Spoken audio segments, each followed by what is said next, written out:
भोपाल में global investors summit की तैयारियां जोरों शोरों से की जा रही है। पूरे शहर को दुल्हन की तरह सजाया जा रहा है, जिससे यह स्पष्ट होता है कि सरकार इस समिट से ज्यादा निवेश आने की उम्मीद जता रही है। इस समिट में देश विदेश के प्रमुख उद्योगपति, निवेशक और नीति निर्माता भाग लेंगे।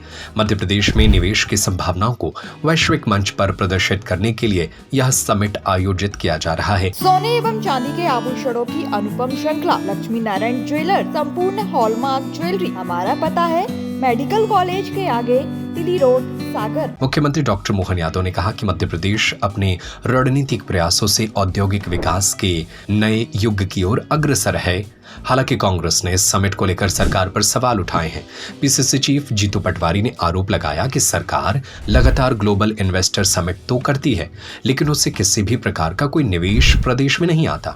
उन्होंने यह भी कहा कि जो निवेशक प्रदेश में इन्वेस्ट करना चाहते हैं, सरकार उनके साथ कॉपरेट नहीं करती और उन्हें एक सुरक्षित माहौल नहीं मिलता। इसी के साथ नेता प्रतिपक्ष उमंग सिंघार ने बताया कि मध्य प्रदेश में कई ऐसे क्षेत्र हैं जहां पर बढ़ चढ़कर उद्योग स्थापित किए जा सकते हैं, लेकिन सरकार का उस ओर ध्यान नहीं है। ये वस्तु स्थिति क्या है?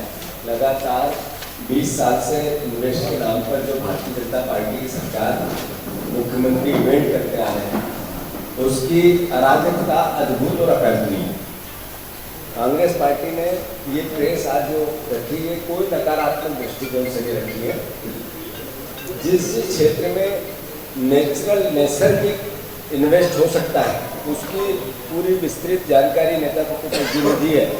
वो चाहे टूरिज्म का क्षेत्र हो, चाहे वन का क्षेत्र हो, चाहे अलग अलग और भी विधाएँ हैं, चंगे की साड़ी से लेके रात का क्षेत्र हो, तो सरकार को उस और आधारभूत सुविधाओं को लेकर भी चिंता जाहिर की। बुनियादी ढांचा, नीतिगत सुधार, ये सरकार को ध्यान देना चाहिए। नीतियों से इन्वेस्ट आकर्षित हो, न कि इवेंट से निवेश आकर्षित हो। ये जो भाषा है, ये जो भाव है, जो ये सोच है, इसको बदलाव की आवश्यकता है। निवेश के प्रस्तावों पर क्रियान्वयन पर 1.5 साल तक फाइल ऊपर से नीचे नहीं आई। यानी जो एकल खिड़की थी, उस भावना को कि करप्शन के बगैर फाइल नीचे नहीं आएगी, ये मूल भावना थी। तो सरकार उस पर कोई नीतिगत निर्णय ले कि हमारा प्रदेश पहले है, मेरा क्या होगा जो पद पे बैठा हुआ, ये सोच थोड़ी पीछे। पारदर्शिता और जवाबदेही। पारदर्शिता अगर आप किसी भी नीति में लाओगे और जवाबदेही किसी भी मंत्री से, मुख्यमंत्री से लेकर नीचे के कर्मचारी की नहीं बनाओगे, तो ये व्यवस्था बनी रहेगी। विदेशी निवेश आकर्षित करने के लिए जो प्रयास किए गए, वो टूरिज्म के थे, वो इवेंट के थे, वो खर्च के थे। मोहन यादव जी वहां गए तो वो बुलेट ट्रेन में बैठे और उसके किस्से सुनाने लगे, पर वो बुलेट ट्रेन यहाँ आएगी क्या? उसके लिए क्या आपने किसी से प्रयास किया था क्या? जीरो। फिर एक देश में गए तो कहा बैटरी की कार में घुमा, ऐसी चल रही थी हवा में, क्या होगा, कुछ हो जाएगा, इस तरह की बिना ड्राइवर की कार चल रही। ये मैसेज क्या था? उनको कार में घूमना था, पर वो कार मध्य प्रदेश में कैसे दौड़े, इस पे सोचना नहीं था। तो मैं समझता हूँ इस सोच को थोड़ा विस्तारवादी और थोड़ी आधुनिक करनी पड़ेगी, तब जाकर इन्वेस्ट यहाँ आकर्षित होगा। इसमें भी कहना चाहूंगा कि प्रदेश के किसानों को लेके भी इस पे भी बात होना चाहिए, इस पे भी नीति बनना चाहिए। लेकिन बड़ा करोड़ों रुपए आप जनता का पैसा खर्च कर रहे हो, लेकिन आप छोटे लोगों के बारे में नहीं सोचते। हथकरघा की बात करूंगा, चंदेरी, महेश्वरी, बाग प्रिंट, ये छोटे छोटे गरीबों के घर चलते हैं। आप इसमें अनुदान देते हो नाम का। कौन सा क्लस्टर खोला बाग प्रिंट को लेके? बड़े बड़े उद्योगपति से लेकर एलिट क्लास के लोग हिंदुस्तान वर्ल्ड के अंदर बाग प्रिंट पहनते हैं आजकल। मेरी कॉन्स्टिट्यूंसी में आता है बाग, पूरा विश्व प्रसिद्ध है। कितने क्लस्टर खोल दिया आपने वहां, कितने लोगों को रोजगार दे दिया? बता सरकार, कितने प्रोत्साहन बना? चंदेरी को लेके आपने क्या करा? महेश्वरी को लेके क्या किया आपने?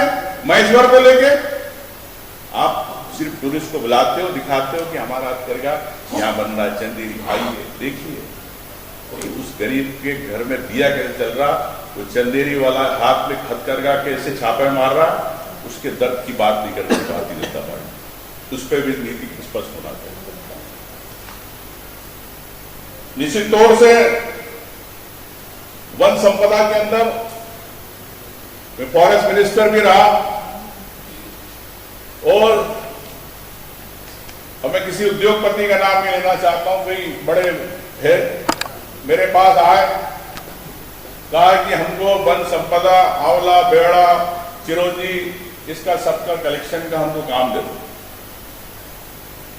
मैंने पूछा उनसे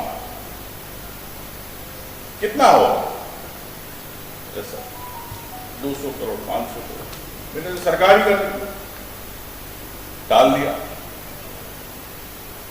वो सरकार लाना चाह रही है उनको, उस समय भी जाकर ऐसा होगा तो मैं बताऊंगा कि सरकार क्या सोच रही है। अब ये ग्लोबल मीट के बाद पता चलेगा। तो फिर आए कल वापिस महीने भर बाद, मैंने कहा नहीं यार, तुम ये बताओ कि इन गरीब जो किसान आदिवासी है, जो जंगलों में अन्य समाज के लोग हैं, जो अपना जीवन यापन करते हैं, महुआ बीनते, आंवला, लघु वनोपज जो भी चीजें हैं, उससे उनकी जीविका चलती है, उनको क्या फायदा होगा। सोने एवं चांदी के आभूषणों की अनुपम श्रृंखला लक्ष्मी नारायण ज्वेलर्स संपूर्ण hallmark jewellery, antique, Kundan, polki, Italian jewellery, IGI द्वारा प्रमाणित डायमंड ज्वेलरी एवं राशि रत्न। हमारा पता है मेडिकल कॉलेज के आगे, तिली रोड, सागर।